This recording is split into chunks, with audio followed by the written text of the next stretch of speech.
Talvez você tenha feito constantemente estas perguntas.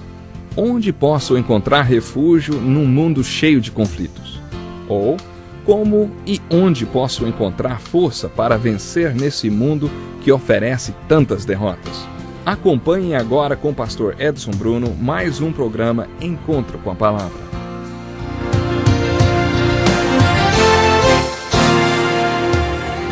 Olá a todos vocês, sejam bem-vindos ao nosso Encontro com a Palavra de hoje.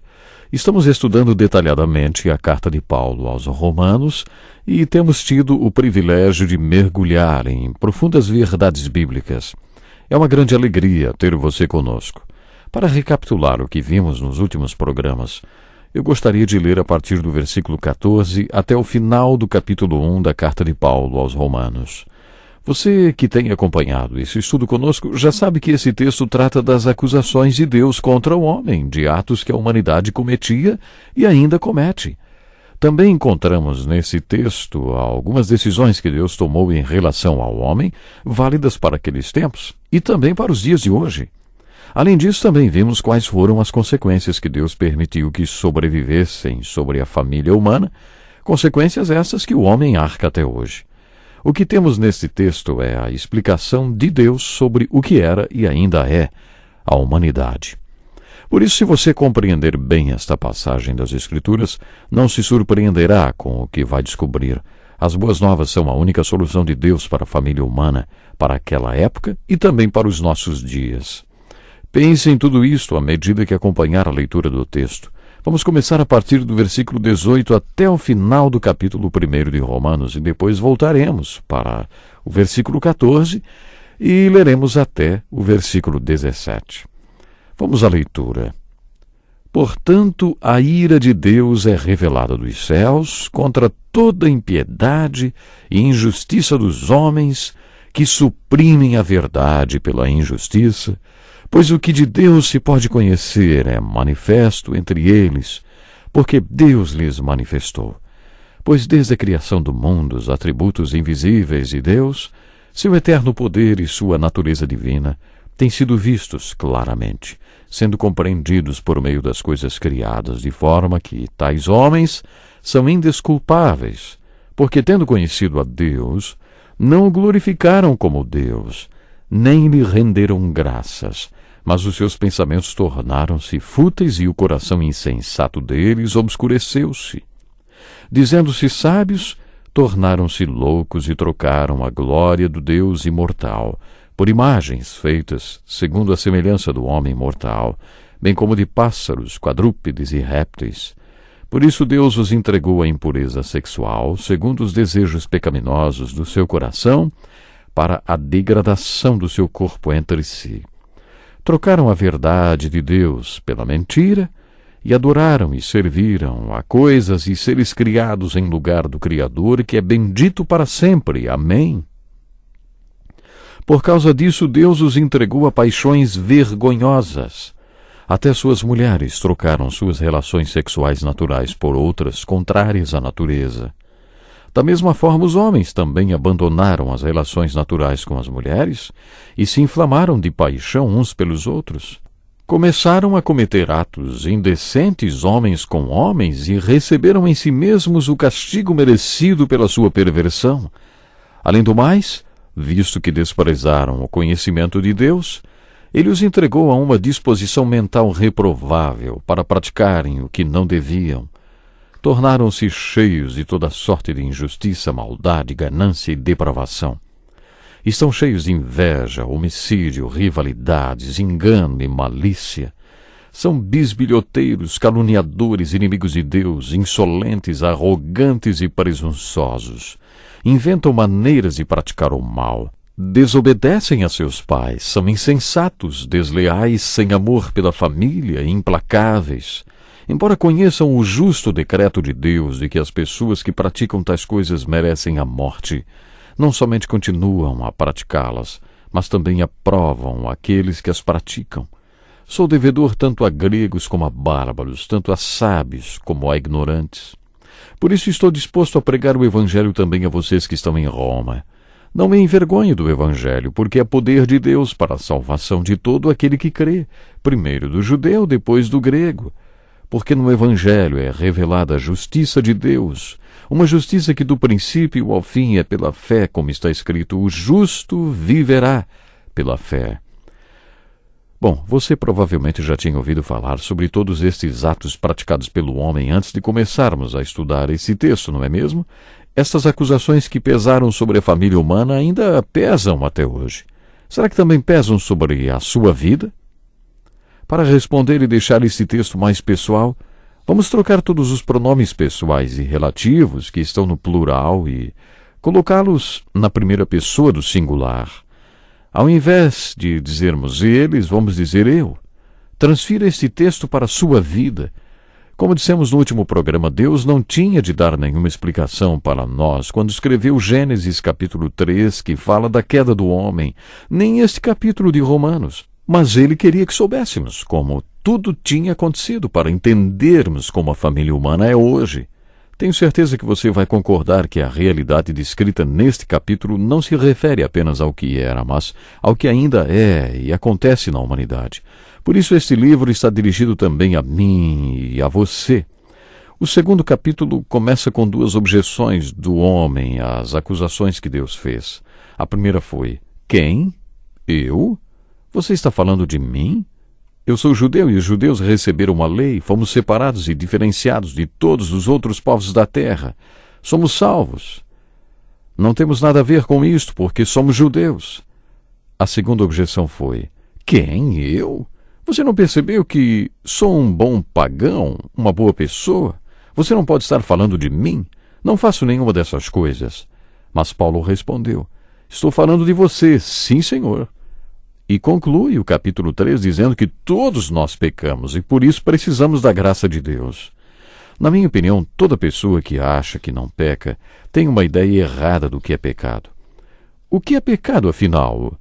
Depois que definimos o que é pecado, fica fácil entender o capítulo 3, no qual Paulo afirmou que estava falando de todos nós. No capítulo 1 temos as acusações de Deus contra a humanidade e as consequentes decisões dele. Deus entregou os homens. Você está lembrado desta expressão? Deus não desistiu dos homens, mas os entregou aquilo que eles queriam tanto. E hoje Deus também faz isto. É a vida.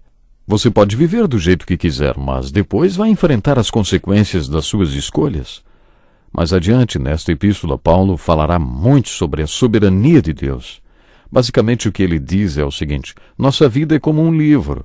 A ideia de escrever este livro foi de Deus e talvez ele tenha escrito até a introdução e o prefácio com o índice dos capítulos. Deus tem um plano para o livro, mas em um determinado momento ele passa a caneta para nós e diz: agora você escreve a história do jeito que você quiser. Eu tenho um plano para este livro, mas você foi criado com livre escolha. Escreva o livro do jeito que quiser. Escreva a sua história. Deus entregou o homem ao que ele queria e por isso o homem é responsável pelas consequências que, com a permissão de Deus, sobreviessem sobre a humanidade. Isto valia para aquele tempo e ainda vale para hoje.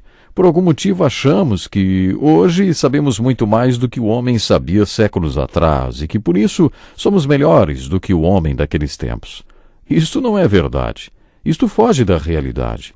Depois de estudar Romanos capítulo 1, você compreende que Paulo fez uma descrição realista das consequências que Deus permitiu que viessem sobre a humanidade. As coisas são hoje como eram antes. O que temos neste texto é uma explicação de Deus referente à família humana como era e como ainda é. Por que a natureza humana é como é?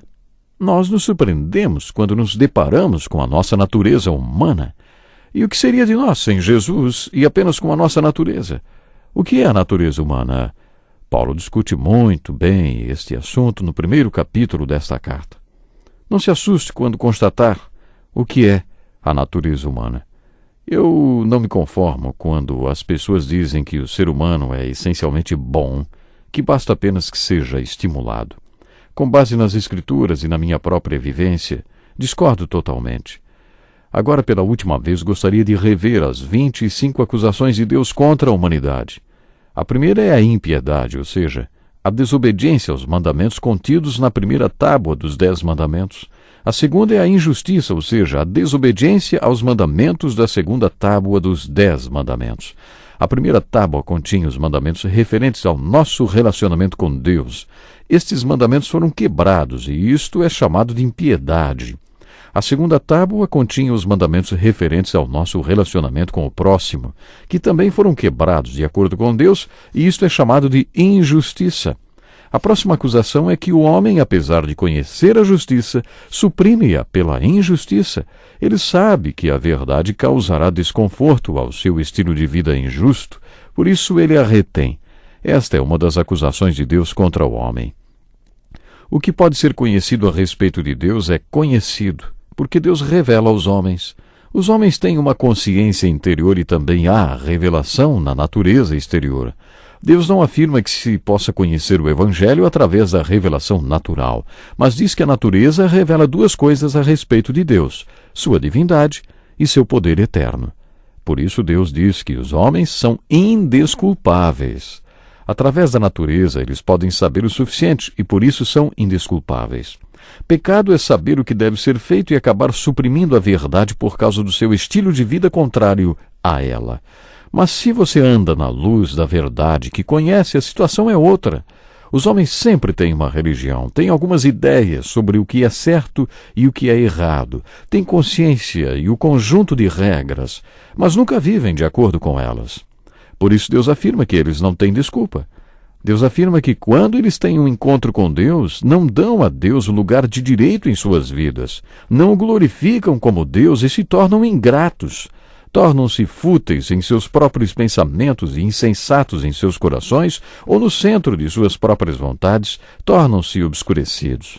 Eles alegam serem sábios, mas na verdade são loucos. A definição bíblica para louco é aquele que declara que Deus não existe e que nega a existência de Deus. Uma das acusações de Deus que demonstra essa loucura é a idolatria. A idolatria sempre esteve presente em toda a história da civilização e ainda está presente hoje em algumas culturas. Nós também temos nossos próprios ídolos. Quando adoramos a Deus, estamos declarando que Ele é digno de tudo que é nosso. Tempo, energia, dinheiro, afeição, tudo. Deus é merecedor de tudo isto. Só Deus é, ninguém mais. Mas quando dedicamos tudo isto a alguma coisa ou a alguém, nos tornamos tão culpados de idolatria como aqueles que literalmente adoram ídolos. Deus entrega a estes idólatras. Bom, nós temos que ficar por aqui, mas no próximo programa vamos continuar com este precioso estudo da carta de Paulo aos Romanos. Viva de bem com Deus, viva de bem com a vida. Deus lhe abençoe. Até o próximo programa. Que lição importantíssima. Obrigado, Pastor Edson Bruno. Prezado ouvinte, coloque em prática o que você ouviu aqui. Sem dúvida, sua vida será grandemente abençoada. Este é um estudo escrito pelo Dr. Dick Woodward, na voz do Pastor Edson Bruno. Escreva-nos e solicite o material. Nosso endereço é Encontro com a Palavra, Caixa Postal 2011, CEP 89201-970, Joinville, Santa Catarina. Até o nosso próximo Encontro com a Palavra.